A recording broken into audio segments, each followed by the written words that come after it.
Welcome to Chapter by Chapter. This is episode 14 from Paul's first letter to the Corinthians. Don't be afraid to desire spiritual gifts. You'll not receive what you don't desire. In 1 Corinthians chapter 14, Paul explains the most controversial of all the charismatic gifts, the gift of tongues. In verse 2, he says that tongues are never a message from God. When a person speaks in tongues, God is not speaking. The person exercising the gift is speaking to God with the help of the Holy Spirit.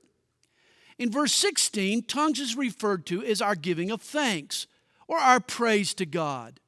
There are times in my devotional life when words are not enough to express the depths of emotion I feel toward God. The only language I know is English, and my vocabulary is limited. But God knows all the linguistical patterns since the beginning of time. His vocabulary is infinite. In my frustrating moments, God can give me words that I don't understand, but words that eloquently express the feelings of my heart. My awkward adoration is replaced with fluent praise. The gift of tongues is primarily intended for a person's private life.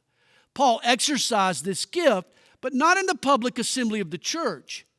Tongues is the only gift that edifies the person exercising it rather than the church. To speak in tongues in a public meeting around people ignorant of the gift is counterproductive.